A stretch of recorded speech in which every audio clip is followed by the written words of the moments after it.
Аз съм един от създателите, също началото на ГЕРБ. И така леко бех се обидел на Бойко, но се видяхме след това стари приятели. Бял асфалт ще го повръща. Борисов ме е яд малко на много неща на него, но едновременно с това безкрайно цена това, което е като личност. Да успяла личност в политика. Ами за да може толкова партии да ги направи на салата, си иска малко и хитрост. То Бойко е напоследък доста тъжен в парламента, като го гледаме пред. Защото не управлява сам. Защото всички дойдоха селски кметове и от политиката излезаха добри бизнесмени. Какво ще стане с ГЕРБ, когато Борисов стане президент? А има ли конфликт между Росен Желязков и Бойко Борисов? Не. Време ли е за ГЕРБ ново начало? То го има вътре. Възможно ли е Делян Пеевски да застане начало и на ГЕРБ? Делян, аз много бих искал по-отблизо да го познавам. Той се оказва за цялата тази осанка един интересен чиши. Не е ли време вече Борисов и Пеевски официално да управляват? Борисов президент, Пеевски премиер. Ще го видим ли скоро? Защо не? Кое пречи? Каква беше вашата роля в приятелството между Бойко Борисов и Ердоган?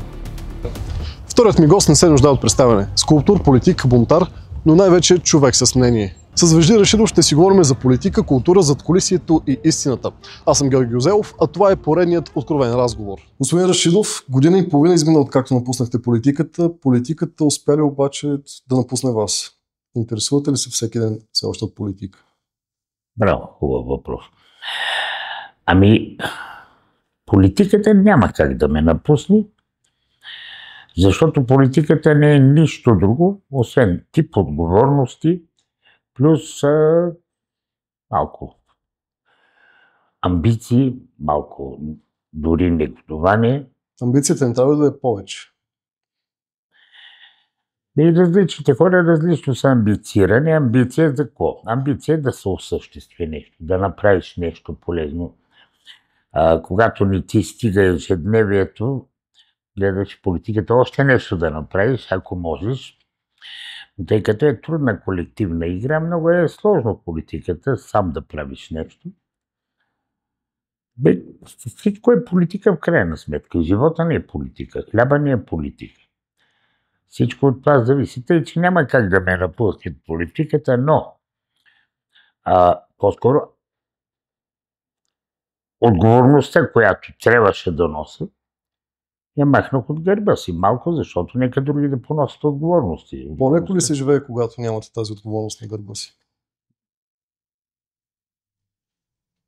Мисля, че по-трудно се живее. Реалният живот изисква друг тип отношение и друг тип отговорност.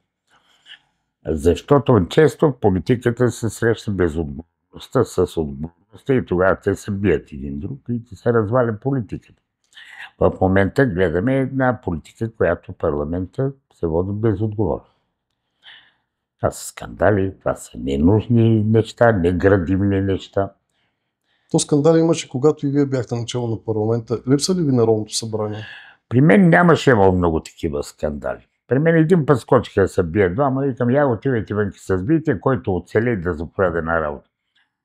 И това беше и се усмириха. Но аз общото благодаря, че имаха респекти от годините ми и може би от това, което съм като човек.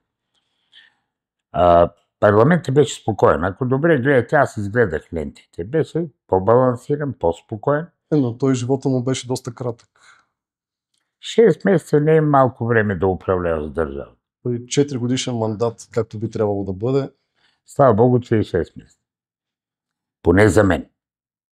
Поне за мен, защото аз знаете, че направих отвод. Когато направих едно изказване и всички станаха опозиция, всички на крака да ми ръкопляскат. Това 3 пъти се е случвало в историята на българския парламент. Новата история, добре така да го кажем, защото при Живко си беше на крака през цялото време. При Желю, при Дертлиев и сега, защо приехте? Приех, защото българските граждани, защо казваме, че всичко е политика, зависи живота на пенсионерите, на предприятия, работници, чиновници, обслужващ персонал. Всичко това трябваше да има бюджет. Тези хора трябваше да получават своите средства да живеят. трудно зацикли, това не искаха друг да бъде. И направя се намери един консенсус. И аз тогава поставих условие, че ако нямам болшинство, нека не си правят опити върху мене, но се получи болшинство. И то в името да спасиме ситуацията.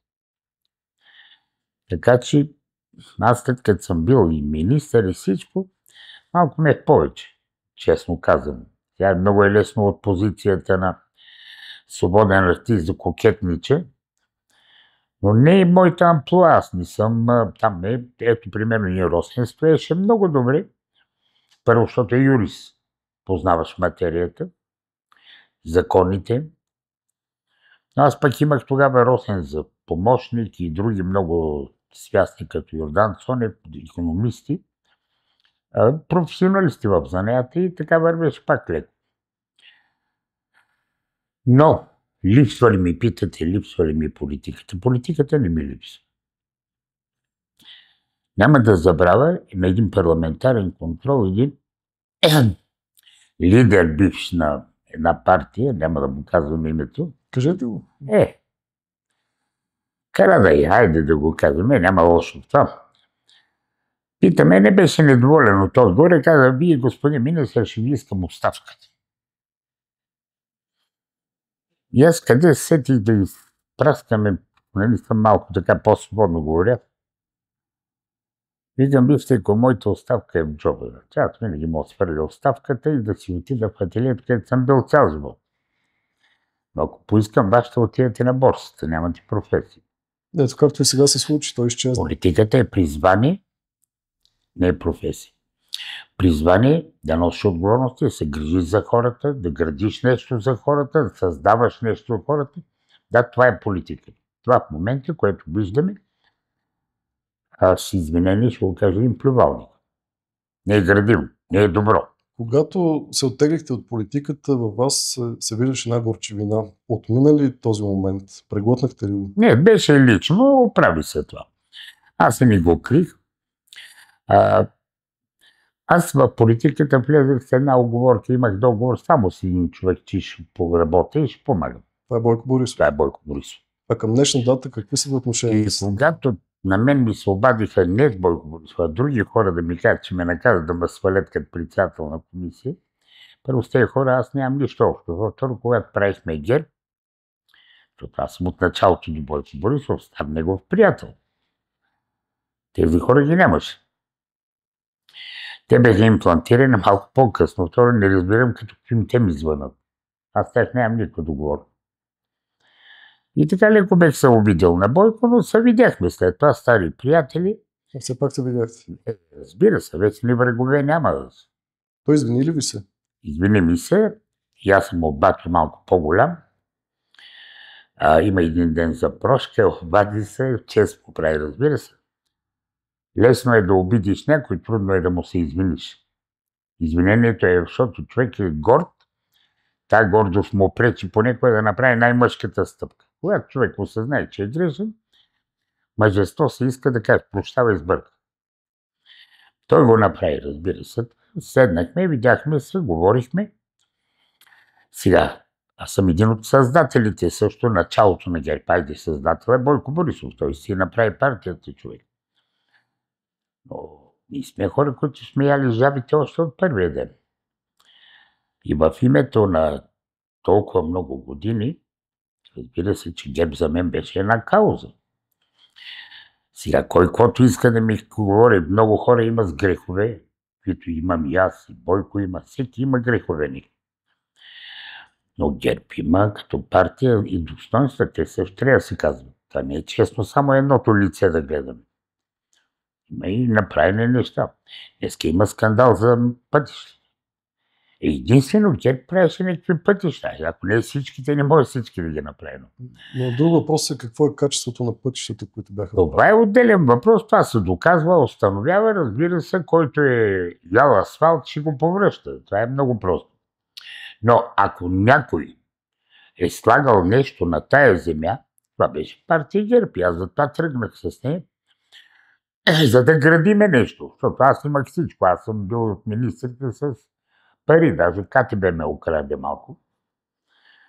Аз нямах нужда от пари, аз имах така емоционалност, мечти да реализираме. Така ремонтирахме театри 10, така направихме 6 нови музея на България. 6, поименно мога ги казвам. От Червената църква до Ларгото археология копахме от сутрин до вечер. Да не е по-хубава държавата. История имаме страхотна. Така че от Лувъра до Полгети музей карахме българската култура, света да го да я вижда. Така се направиха някои неща и аз като го говоря, това аз се радвам, че е така, въпреки че благодаря. Няма, хората забравят. Не, хората различно го забравиха. Кой? Като виждате парламентарната група на ГЕРБ към днешна дата, вие не веднъж сте казвали, че хората, които в момента са около Бойко, те не са били в началото. Какво мислите в Как мога да го кажа? Не мисля, това е... Това ли е ГЕРБ днес, което беше? ГЕРБ, много хора вече не са там. Тези, които бяха гербаджиите, победителите.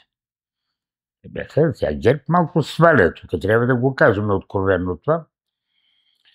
Но в началото ГЕРБ имаше хора, които готови на саможертва, за да създаваме, да работиме, да се доказваме. Комплексите да докажем нещо, бяха силни. Това има и имплантирани хора, които плюха Бойко, хора, които го искаха в затвора. Но това е политика, която Бойко си е провежда. Сега смятам определено, че Бойко е най-опитният човек. Може би това му върши работа на този етап. Но ГЕРБ, в крайна сметка, е партията, която беше кауза и направи много. Сега, аз не съм простак, за да си плюя партията, в която съм работил 20 години. Напротив, ако имат нужда от мене, ще помагам, разбира се, така е било, така е тръгнал. Човек не напуща кораба само за да спаси себе си. Може и някой мишка да прибере в джоба, помогне на живот. Така, това е образно казано, разбира се, но вижте, една партия 5-6 човека, които са мотора, останалото е масовката. Така са партии. 5-6 говорители. Остава година и половина до президентските избори и все по-упорито вече се говори за кандидатите. Вие казахте, че Борисов е един добър кандидат. Той ви благодари, но каза, че няма да е кандидат. Вярвате ли, че няма да бъде кандидат този път? Вижте, не са ме разбрали хората. Вие хубаво следите медиите. Аз казвам друго. Защото тона, с който се казва, верно ли, че ще бъде? Защо да не бъде? Ако той желае, защо кое пречи? Кой закон казва, че той не може? Както винаги така, понекога защитавам дори Делян Пеевски и някой мисли, че съм адвокат, аз добре не се познавам с човека. Но аз се чудя, кой го прави прокажен, той е равноправен депутат, да не са го гласували. Той е законно там, да не са го избирали. Що да не може, аз не разбирам, щал да подкрепи правителство. Дай да пада правителство, що да не го подкрепи? Ако е кауза на нацията ни, за добруването на хората, за щастието на българския народ, за Евросъюза дори, въпреки че аз съм скептик, докато се плюят от парламентарната трибуна. Европа има мониторинг, те наблюдава политик на политика, вика корумпиран, как да стане? Както и да е, грешно поведение, но... Борисов споменава ли ви в личен разговор, че ще бъде кандидат за президент? Тези неща той не ги споменава на всички. Той си играе политически. Вие не сте всички, все пак сте годишен приятел. Аз съм му казвал, че хубаво е да затвори големия шлем, защото ще ви кажа отново честно. Защо Борисов? Борисов ме е яд малко на много неща на него, но едновременно с това безкрайно ценах това, което е като личност. Той успяла личност в политиката. Борисов първо направи изключително добри, харизматичен, направи хубави контакти между народи.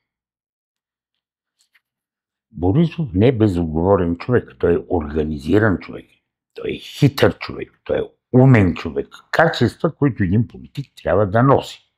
Той ги... Когато кажете хитър, тук малко... За да може толкова партия да ги направи на салата, се иска малко и хитрост. Тя и лисицата е животно и хитростта я спасява понякога от много трудни ситуации.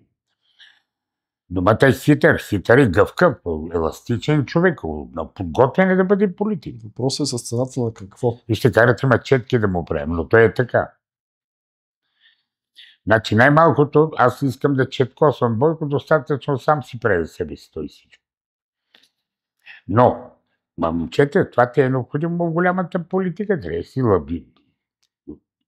лавираш, гъвкав, умен, бързо да реагираш. Хитростта му дава възможност да реагира много бързо. А защо Бойко е напоследък доста тъжен в парламента, като го гледаме пред него? Защото не управлява сам. Когато е сам, той е така валека, да взима бързи решения, големи решения, мащабни решения. Той човек на възраст не може да се съди за това, че не той управлява в момента. Той и тръмпна на възраст, ама събуди бабата Европа. Не? Малко ги поразклати всичките. И ще е важното човек да е можеш. Умен. Аз имам една фраза много хубава. Идиота, който е на 20 години, идиота на 80, все са идиоти двамата. Тук проблема не е на колко години един човек. Проблема може на 20 години да е гениален. Умен. Можеш, правиш, създаваш път широк, да движат, да дърпат, да са мотора на едно общество. На 80, той ако е опитен, умен, може, защо не? Годините нищо не значат, ако мозъка не му изневери. Тъжен е, защото мешана салата е в момента. Виждате каква е трудна коалиция. Вътре комунисти, антикомунисти, шоумени. Какво ли не бе? Измежду всичките, кой все пак ще бъде кандидата на ГЕРБ, знаете ли? Дали ще бъде ярка партия? Да подозирам, добре, айде така да отговоря. Какво подозирате? Да говоря с него. Все пак Бойко ще се пресмева като президент. Го съветвам да затвори големия ислем. И пак отново повтарям, защо аз лично смятам така. Но моето смятане няма нищо общо с неговите решения. Той преди няколко дни каза отново, че няма да бъде кандидат. Свикнали сме да чуваме различни неща. Това е гъвкавост и хитрост. Един път нещо така се бързо шаха. Той добър шахматист между. Това гъвкавост ли сутрин да кажеш напред, вече назад, той ги владее тези неща. Това да вика, той сутрин да казва едно, трябва, дали го отиграва. А в политиката е хубаво да може да го прави. Какво ще стане с ГЕРБ, когато Борисов стане президент? Не знам, не мога да ви кажа какво ще стане, защото партия ГЕРБ е Борисов. Това е истината. Това е неговата партия, той си е създаде, той има права върху нея и морални, всеки права. Ако се подготвят добре млади хора, защото има смяна на поколенията, никой да не си прави илюзии, идва ново поколение, нов живот, нова енергия и това трябва да се приеме. Младостта не е толкова за изпърля, има изключителни момчета, има изключителни хора. Има и феномени. Време ли е за ГЕРБ ново начало?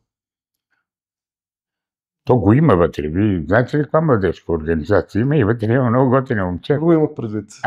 Много сладки момчета. Новото начало ми каза.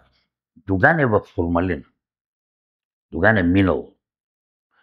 Върху кълката възродителен процес, докато той е бил в държавна сигурност, аз бех от възродените, от унизените. Така че този номер малко на мен, аз не го приемам. Той би успя така с този номер да излъжи, да консолидира. Това е един проект на Андрей Луканов. Случи се, но ДПС, да поговорим ли с ДПС, искате, да. ДПС трябва да излезе като българска партия от капсулата на етноса. Аз съм от този етнос, не ме е срам, че съм от него, аз съм единственият, който вземе 100 Кърджали след 30 години. Аз малко разкъсах бастиона за друга партия на ДПС. Но младите хора в ДПС са изключително красиви, хубави деца. Те искат да сте наравно с другите млади хора, с компютрите, с идеите си, с мислите си. Ние сме един народ, бе, хора. А защо не станаха? Защо избирателите на тази партия се оказаха най-бедните българи, докато хората начало на ДПС са правофинали? Защото те, които са начало, ченджета се накрадеха, как да ви го кажа. Защото всички дойдоха селски кметове и от политиката излезаха добри бизнесмени. Примери мога да дам, ама не е моя работа сега да го оплювам наред. Цяла България ги знае и всички мълчат. Аз не съм човек, който трябва да го кажа. Вие не сте човек, който мълчи. Не мълча, да, коя е? Една птица пролет не прави, има една хубава българска поговорка. Опитах се да ни го да говоря. Вижте, докъде докарахме. Соросоидите скочиха. И добре, що ме така майната им? Това е. Възможно ли е Делян Пеевски да застане начало и на ГЕРБ? Това са фантазии вече. Делян Пеевски Тогава такъв да скъса патката на Доган да с едно 100 номер за младите хора. Новото начало е, че след него тръгнаха всички млади хора, всички свясни и стари по-опитни. Той точно тази ниша пипна. Хората не искат етнос, искат да сме заедно, искат заедно да живеем, заедно да растем, заедно да се реализираме. Аз не искам по етнос да се реализирам. Аз света го обърнах не като български граждани. Какъв е проблема? И основателно младите хора и желаят да живеем заедно. Да живеем като български граждани. Света е отворен. Който ти му харесва париж там. Чакай, Турция е тук. Дигаш чоколата и заминаваш. Видяхме тази седмица кметът на Силистра, който е бивш депутат от Обединени патриоти. Той се стана част от новото начало на Делян Пеевски. Лошо не. Възможно ли е цели структури на ГЕРБ да преминат към ДПС? Ще ви кажа нещо. Делян, аз много бих искал по-отблизо да го познавам. Той се оказва за цялата тази осанка един интересен чешит. Неговите послания са най-точни сега в момента. Няма, ама то става. Това пиар акция ли или наистина? Умение да праща правилните послания. Делян хвана тая жилка хитро и я изведе напред. Но, каквото е обещал до сега го спазва. Аз се срещам с тези хора. Викам, момче, така че, каквото е обещал до сега, всичко е станало, господин Рашидов. Това вече значи. Коректен и точен човек некъде. Ако това е така, да, ще ги прибере. Второ, пак казах, другото е в формалина. Минаха много години. Моя син или нашите деца. Те не знаят кой е това държавна сигурност, кой е това. Те са били такива. Езика, на който им говорим, те не разбират. Те друг език има и ни трябва да се съобразиме с техния език. Минали са години. Така че това казвам, че е във формалина. Той некъде е в миналото това. Имаше ситуация, това беше времето, използва се. Друго е времето си. И сега с Йордан Цонев скоро пак разговаряхме сериозно за цялото това движение. Вика, вижди, повече не може така се лежи мързеливо само на една кълка. Искаме да развиеме партията. Там вика не може. Седат старите кучета. Да е простичко, така човешки ми го обяснява. А може ли да ви видим предиците на ново начало до Делян Пеевски и вас? Какво да правя там? Моето момче, вижте, аз съм първо на 75 години. Аз все пак гона една друга история, защото история на икономиката, на финансите няма, но има история на изкуството. Моята професия цял живот е било да създавам изкуство и да го на този път. А в редиците не мога аз. Как от ГЕРБ да отида в редиците на новото начало? Трябва да съм фурнаджийска лопата. Много структури казвате, че го правят вече. Хубаво, не е отговорността. Аз разбирам група от ДПС да отиват при Делян в другото ДПС. Сега. Пазара е свободен, кой където е, но моя морал не може да ме накара, освен от ГЕРБ, да вече няма как да стане. Второ, аз нося друга хигиена. Моята партия е била ГЕРБ, работил съм за ГЕРБ, помагал съм и ще помогна на ГЕРБ, ако имат нужда от мен. Но ГЕРБ е моята партия, как да стане сега? Не е ли време вече Борисов и Пеевски официално да управляват? Ако хората желаят това, вижте, мога да купите 5%. Могат да се купат гласове 10%, но 20-30% не мога да купиш. А защо Борисов се страхува да го каже това? И не знам, трябва да питате Борисов. Аз не мога. Знаете ли дали е зависим от Пеевски? Живота всеки е зависим от някой. А Борисов Ако от вие Пеевски трябва да зависим? сте млади хора и вие сте зависими, аз съм зависим всички от нещо. Борисов дали е зависим от Пеевски, техни взаимоотношения, аз не ги знам. Няма как да го коментирам, защото не би било хигиенично, ако го мраза много и мраза Пеевски, да взема да ги наплюема. Но второ, не съм човек, неща, които не мога да докажа да ги говоря. Нали? Сега, на едно место казах, че се облагодетелстват от един законопроектени по-леки жени. Бях качен на череща. Накрая какво се оказа? Аз съм махнах, жената се оказа не толкова тежка.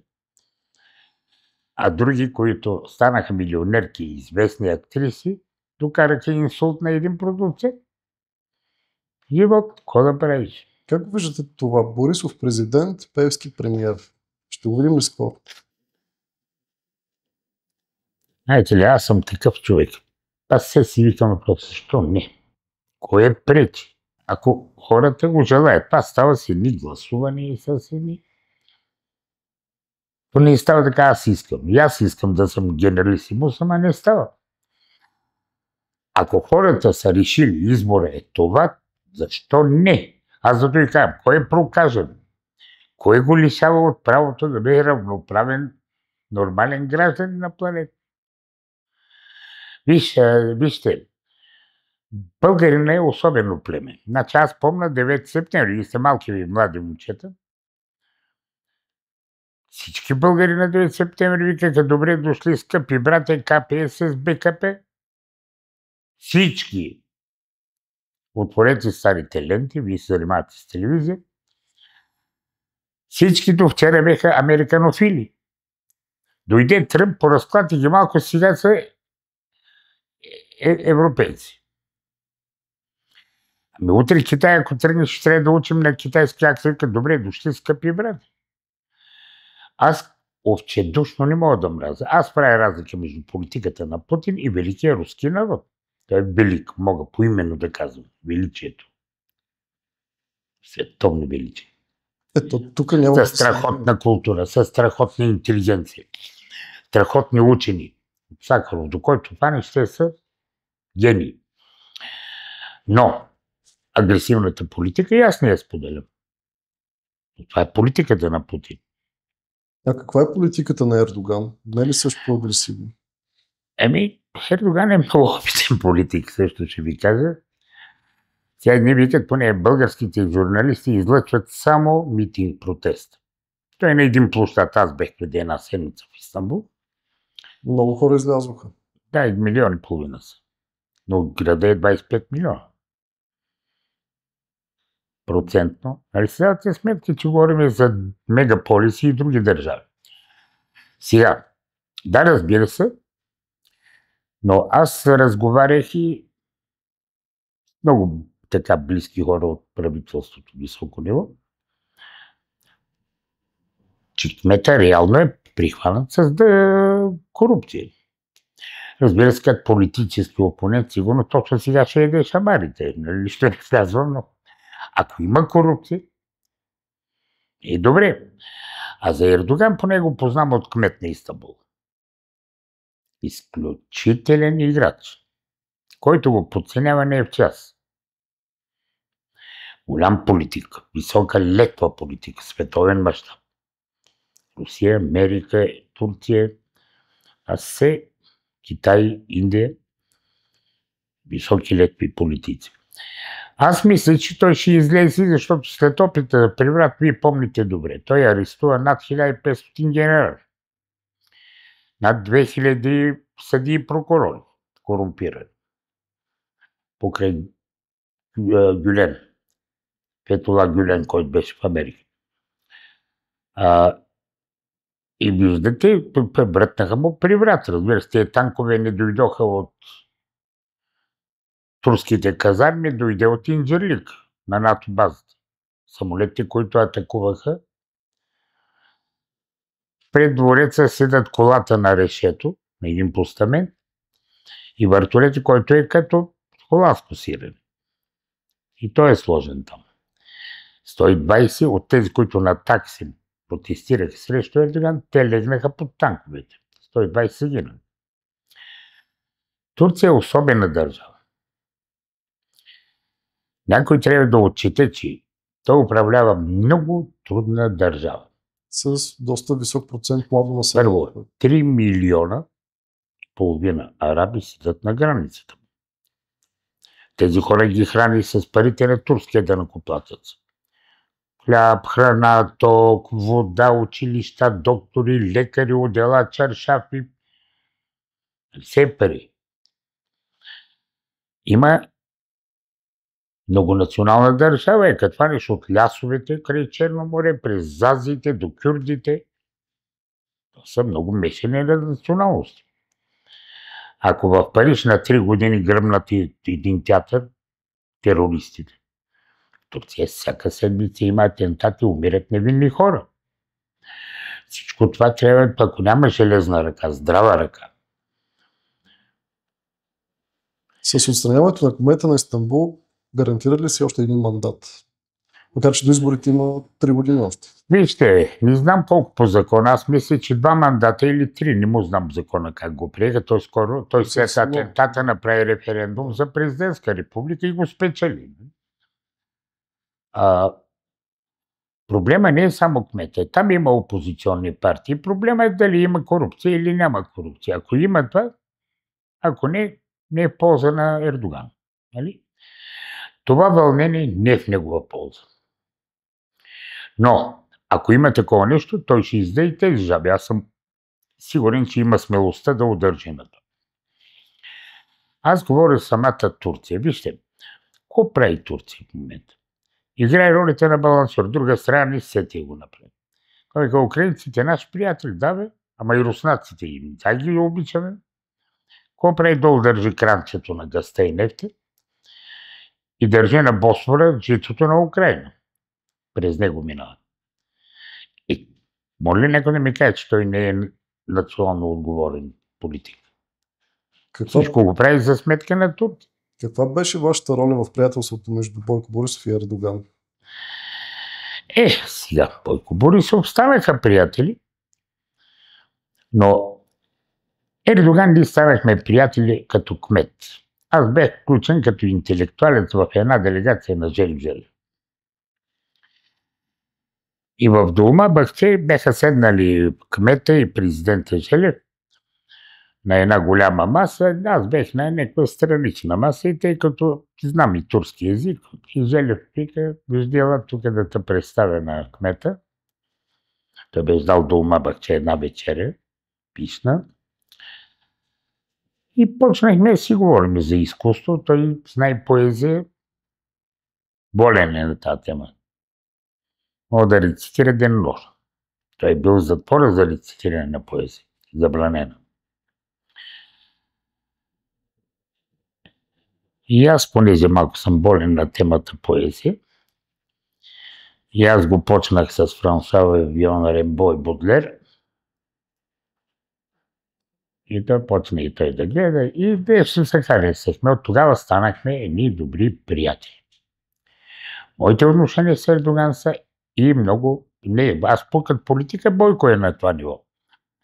Много добри приятелски взаимоотношения. Да, разбира се. Помагал съм за приятелството. Не съм бил приводач, не на Бойко, защото който го говори, това не е наясно с държава.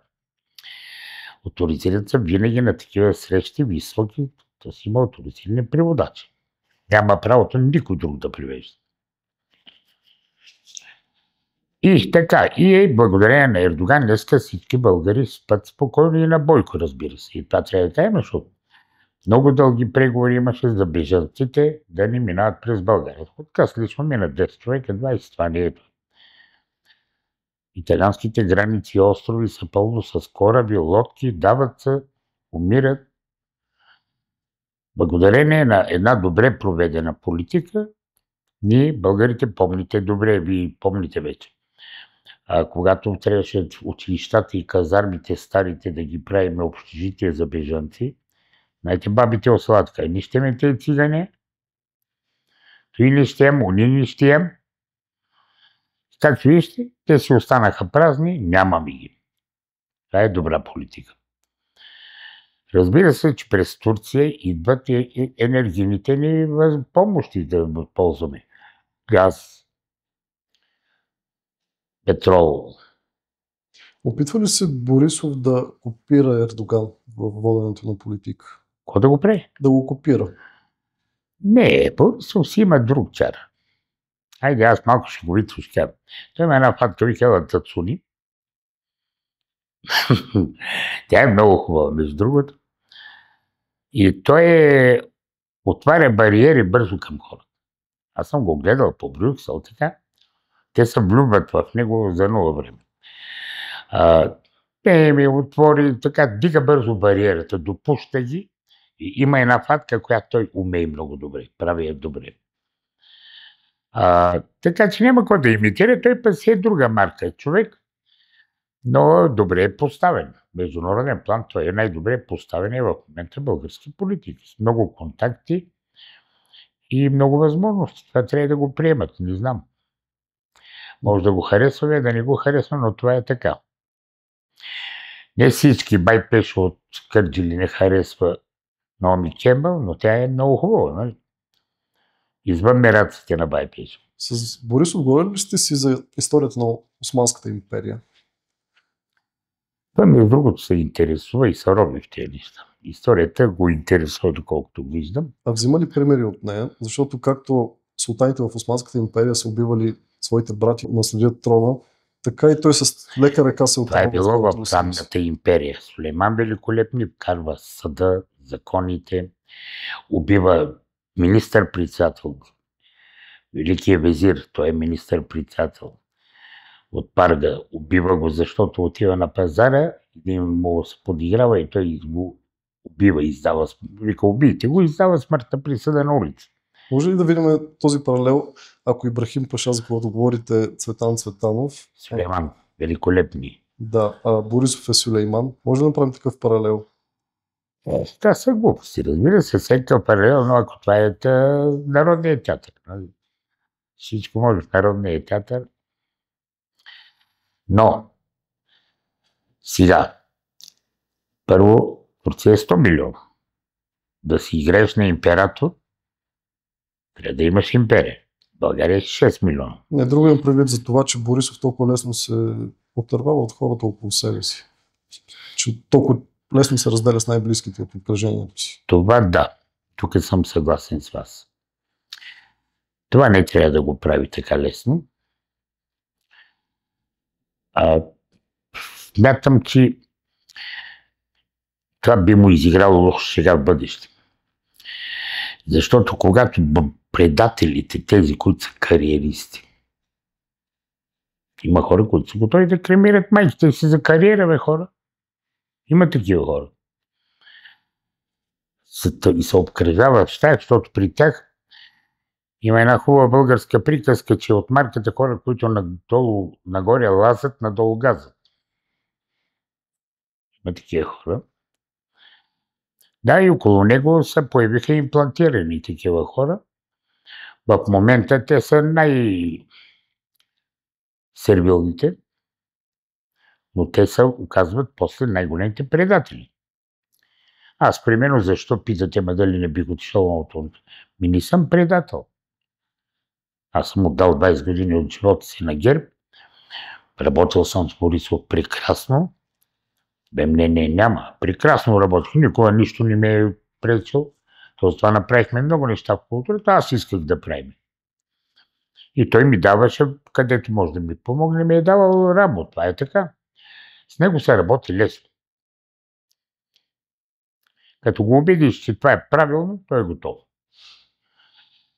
Сега, казвам ги тези неща, защото вижте, дълги години се опитваме да го направим черна овца. Той пак има кусури. Аз му ги знам половината.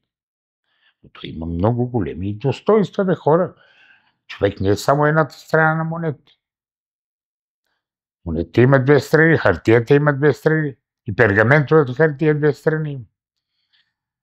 Зато и се опитвам да казвам от време на време и положителните неща, защото те са градивно, те е смислено, това е смисъл на нашия живот и на бъдещето. Станалото грешка, станало, не станало, минало, заминало. Но направеното остава. Колко е хубаво. Когато направим това остава. Мога да ви изброя колко музея с поименно. Остава. Поне това, което аз съм правил. Доволни ли сте от министър Мариан Бачев? От сега се намира на вашата галерия, тук има букет от него. Мариан, да бе, праща момчето това. Вижте, аз колеги не плюя. Станал е министър, желая му успех, разбира се, успеха в кое, да може да създава нещо, да ремонтира театри, сгради, да помогне на хората, бита им да е по-добър. Но, първо, културата не е само театър. Театър е много малка част от националната ни култура. Много малка част. Второ, театрите са лесни за управление, защото са държавни. Държавата иска, не иска, трябва да ги храни. Но сфери, които не са държавни, там трябва да се прави политика. Това са композиторите, поетите, писателите, художниците, скулпторите, археолозите. И още много сфери има. Там трябва да се прави политика. Там държавата трябва да намери своите лостове, да създава условия те да работят и да се разгръщат в работа. В това отношение някои хора не го разбират. Сега, едно е да си играеш при слави скетчове. Аз не го гледам, ама доколкото гледах и тъпоти има в остроумието.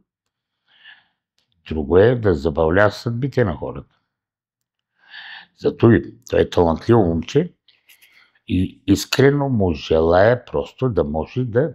Ето сега се надигат актьорите. Една година, 100 дни, вика, нищо не става. Четете ги. Още няма 100 дни. Ами трябва да става. И може да се занимаваш, имаше един идиот, стана министър за малко, почна да сменя паркинг местата на Петю Блъсков в музея на Соц. И закупи за 1000 левове паркостопери такива, за да не му спирали колите, защото не го обичам. Не може да бъде така. Това е губене на време, ненужни поведения към културата, неразбиране на културата. Така че искрено му желая успех, но е много рано. Аз няма как да кажа става или не става. Може би да става момчето. Тя как от Найден Тодоров някои движения не се получиха, талантлив човек. Аз съм го докарал от Русенската опера да оправи филхармонията в София и оправи. Росен Желязков става ли за премиер? Как да не става Росен? Росен е опитен човек. Росен беше, аз докато бех 2 мандата министър, Росен беше най-добрият секретар на Министерския съвет. Едно е да си секретар, друго е да управляваш изпълнителната юрист управлява добре. Както го виждам, той е спокоен човек. А има ли конфликт между Росен Желязков и Бойко Борисов? Росен Желязков, ако има свой мислене, Бойко му се ядосва малко, но това не е повод за раздела. И да заскарване. Мисля, че не. И да, сега Бойко Борисов е човека, който го направи премиер. Ние трябва да приемаме някои неща като даденост, защото сме много странни. Дай сега Бойко го направи премиер, дай то му обърна. Аз имах случай, когато направих за 15 минути един човек министър. На първата седмица ме обърна гръб. И уволни всички хора, които той мисли, че са мои, а те не са мои. Аз не успех уволнил един човек от Министерството на културата. Само казах, не ме интересува коя партия, на коя симпатизират. Има една дума, която се казва култура. И тази дума за мен е много важна дума. И мотивира хората и работи. Имаше и такъв случай. Случва се това, но Росен не е този човек. Росен е спокоен човек, добър юрист, качествено администратор, прекрасни. Тъй, че не дейте да очаква някой да каже нещо против, защото няма какво да каже против. Не е така. Подготвен човек. Мисъл, като така беше, Той е подготвен администратор. Това е много важно също. Вижте, един висок администратор борави с живота на живи хора. То не е майтап тая работа. Не могат да не са опитни зайчета. Да опитваш как ще стане работа. Сега чувам, че в Министерството на културата се разчистят дирекции. Защо? Мотивирай. Опитни хора няма. Липса на квалифицирана работна ръка има в България. Има безработни, но те не са квалифицирани. Няма какво да правят. Те не разбират нищо. Аз един мога да го взема за градина, не знае откъде се държа мерко, че да примерно да полее трябва. Така че нека да не бъдем негативни. Аз искрено желая, защото ако добре управлява Росен, добре ще бъде и държавата. Това е министър-председател на българската държава. И още е рано. Бих желал наистина се справи с тази трудна задача. Ако не, обществото ще не го доведе, то ще бъде съдник. Не аз, не вие. Обществото ще го накаже, ще го осъди. Така че да се надяваме, че всичко е наред. Добре, на финала това е нашия тефтер. Ще ви помоля да напишете вашето послание и след това да го прочетете. Добре.